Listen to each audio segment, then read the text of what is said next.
With the MW3 event starting tomorrow, they put through a patch today that actually did a little bit of weapon tuning and balancing. So we'll go ahead and go through that briefly. I'm excited for the event tomorrow because then there's like a lot of content that's going to be unveiled about Modern Warfare 3. You might want to check out the channel because I might have a video that goes up around the time of the event, but we'll see how that goes. So the events, this patch contains necessary updates and content for the Shadow Siege event. Tune in for the global reveal of Modern Warfare 3 at 10:30 Pacific time on August 17th, which is Thursday tomorrow. So weapon tuning, the benefit of tuning for recoil related stats has been reduced slightly. So they don't want everyone just to lean into everything being heavy and slow. So they're kind of making it so that the reward isn't as good. I'm not sure how people are going to like this one because I think there's a lot of people out there that think the game already has a ton of visual recoil. So making it so that the actual recoil is worse, probably not the best thing to do, but we'll kind of see how that part goes. Bug fixes, tons of bug fixes that they always seem to be working on. And then weapons, the following weapon attachment changes reflection of Warzone only. So if you play multiplayer, you don't really have to worry about this. Assault rifles, Chimera gets a mid damage increase, so that's a buff. Neck damage multiplier increased, and this is just a lot of times what ends up happening is the neck generally matches the upper torso or it matches the head. So it was probably matching the upper torso before and now it'll match the head. So it makes it a little bit more forgiving in terms of the headshot with the neck shot multiplier. And then upper torso damage also increased. So maybe they're both matching and they both went up. We'll have to look at the actual numbers. The FR Advancer definitely needed a buff. They went in maximum damage decrease. So they kind of nerfed it there. Close mid damage increase. So they actually buffed the mid range. So maybe it'll be better as a sniper support. Headshot increased, neck damage increased, torso increase for upper and lower. So that's the stomach. So pretty straightforward. So the Advancer is probably like mirrored perfectly with the Razorback and the M13 now, unless those get touched. And then Lockman 556 head multiplier increased, probably not going to make a big enough a difference.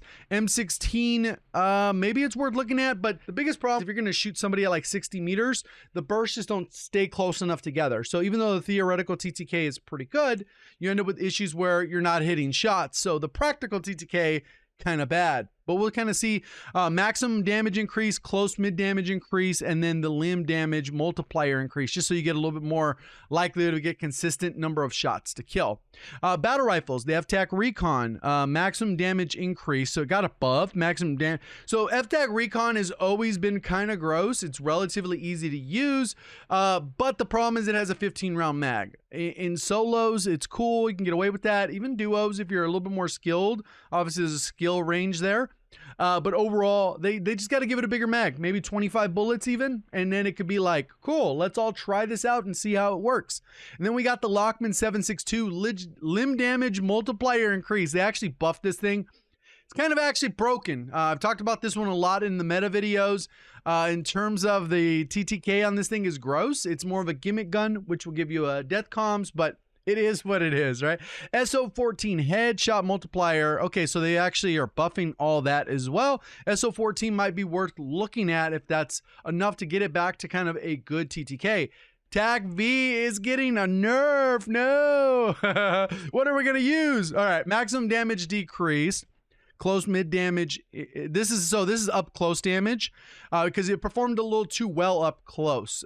Close mid range damage decrease and the minimum damage decrease. So it got an overall nerf on each damage area. And then on top of that, the neck damage multiplier decrease, upper, lower, and limb all decrease. So that sounds like a nerfed into the ground, but as we've seen with several nerfs, sometimes it's so negligible, people even hardly notice. I think people might be switching off of the TAC V though, just based off this description so far. And then we got the marksman rifles, Lockman MK2. Has never been particularly good. That was like one to just challenge yourself. Mid damage increase, minimum damage increase. So this is the long range. It's still probably too many shots to kill, but we'll have to check that one out. And then shotguns, Expedite 12 damage increased, mid far damage increase. They buffed it. What are we doing? Expedite 12 is going to be, I don't know. That's kind of crazy. Anti-shotgun, but that's just my preference. Lockwood 300, close damage increase, mid damage, maximum damage range, all buffs. Okay. Guardian, buffed, and buffed. So that's kind of crazy. Fennec, maximum damage increase. Good. That's the close range. And then close mid damage. So they buffed it again. I think they saw it. This was the outlier. We did cover this. Is even though after the buff, it didn't really move the needle too much. So this hopefully brings it in line where it'll have a sub 700 TTK. And then it'll at least be pretty viable considering it doesn't have a very large mag. Sniper, signal, neck damage multiplier decrease, upper torso damage multiplier decrease. So you have to hit headshots if you want to get good kills with the signal. I don't know if that balances it exactly, but we will wait and see. Attachments, Hemlock, close damage decrease, mid damage. A lot of people were gassing this one up. I was never really a fan of it because you lose the bullet velocity that you could have with another attachment, it just had more recoil. So with this, you know, this makes sense because the TTK was probably fast, but it was a little bit more niche. And then they fixed some other bug issues. Not bad.